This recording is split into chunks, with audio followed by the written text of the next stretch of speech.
അരച്ച് വെച്ചേക്കുന്ന മസാലകളും മല്ലിയിലയും വെളുത്തുള്ളിയൊക്കെ കൂടെ ഉള്ള പേസ്റ്റാണ്. നമുക്ക് പാകത്തിന് സൺഫ്ലവർ ഓയിലും കൂടി ഒഴിച്ചു കൊടുക്കാം.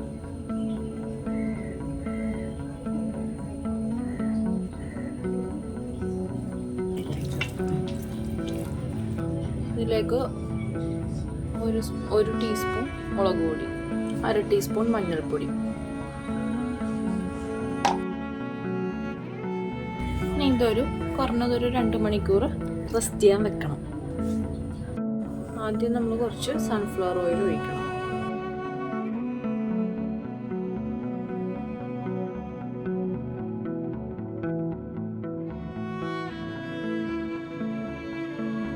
കുറച്ച് ബട്ടറും കൂടി ആഡ് ചെയ്ത് കൊടുക്കാം.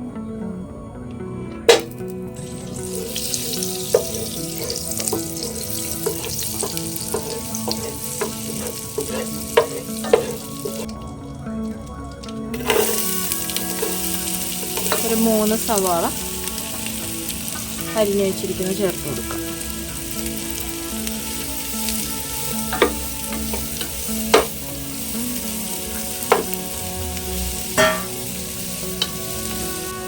ആവശ്യത്തിന് ഉപ്പ് ചേർത്ത് കൊടുക്കാം.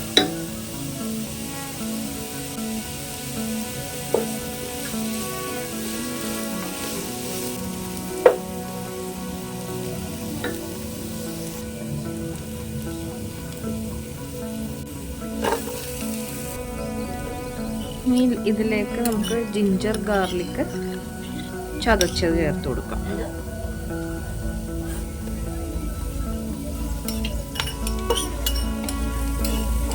ഇതിലേക്ക് ആവശ്യത്തിനനുസരണം ഒരു 4-5 പച്ചമുളകും കൂടി ചേർത്ത് കൊടുക്കാം.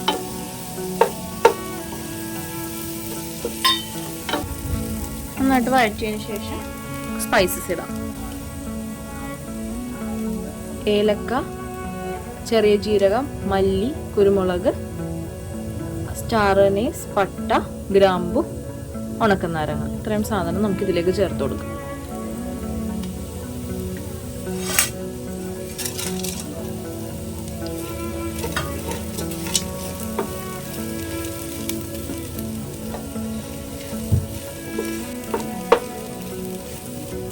ഇനി നമുക്കിതിലേക്ക് കഴുകി വെച്ചിരിക്കുന്ന അരി ചേർത്ത് കൊടുക്കാം.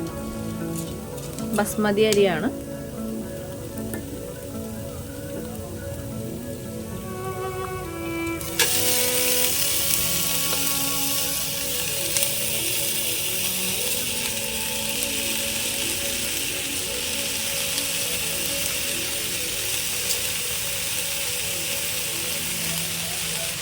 നമുക്കൊരു 2-3 മിനിറ്റ് ഇതിലിരുന്ന് തന്നെ നമുക്കൊന്ന് വഴറ്റി കൊടുക്കാം.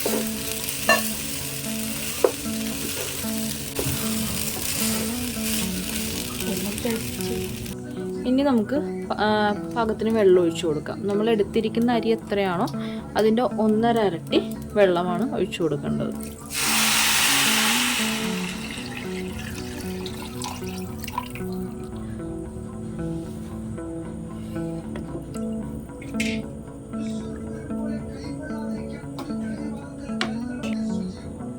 ഇതിന് പാകത്തിന് ഉപ്പ് ചേർത്ത് കൊടുക്കണം.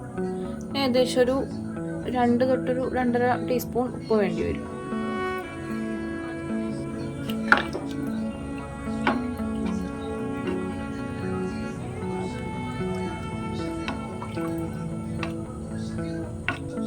നന്നായിട്ട് ഇതിന് തിളക്കണം. ഇപ്പോൾ ഏകദേശം ഒന്ന് തിളച്ച് വരാനായിട്ടുണ്ട്. അപ്പം നമുക്ക് അലൂമിനിയം ഫോയിൽ വെച്ച് ഇതിനൊന്ന് കവർ ചെയ്യണം.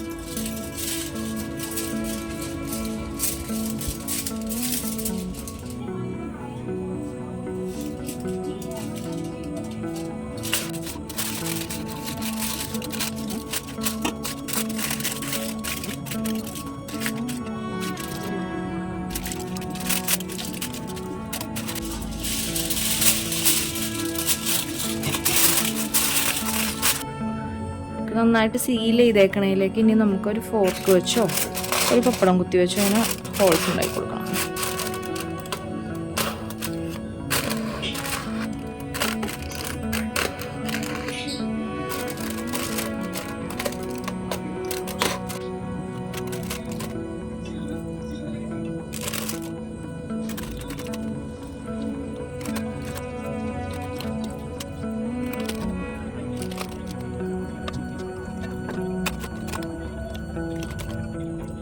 ഇനി നമുക്ക് സൈഡിൽ മൈദ ഒട്ടിച്ചു കൊടുക്കണം.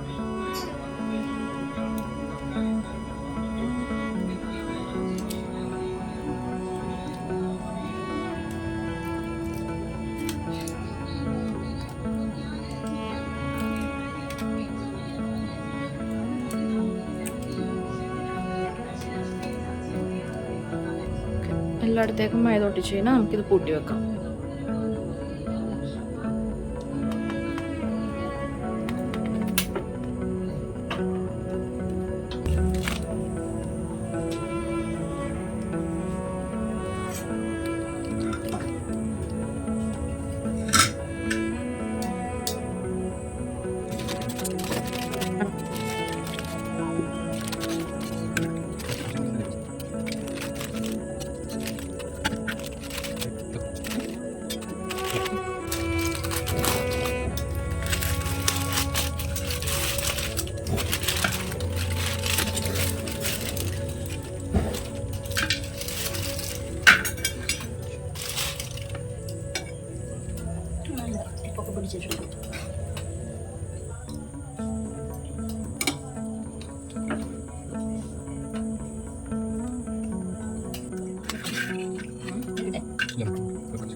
ഇനി നമ്മുടെ മന്തിക്ക് ഒരു സ്മോക്കി ഫ്ലേവർ കിട്ടാൻ വേണ്ടിയിട്ട് ചാർക്കോളിൻ്റെ കനലോ അല്ലെങ്കിൽ ഒരു ചെറിയ പീസ് ചിരട്ടയുടെ കനലോ എടുത്തിട്ട് നമുക്കതിലേക്ക് കുറച്ച് ഓയിൽ ഒഴിച്ച് മൂടി വെച്ച് കൊടുക്കാം.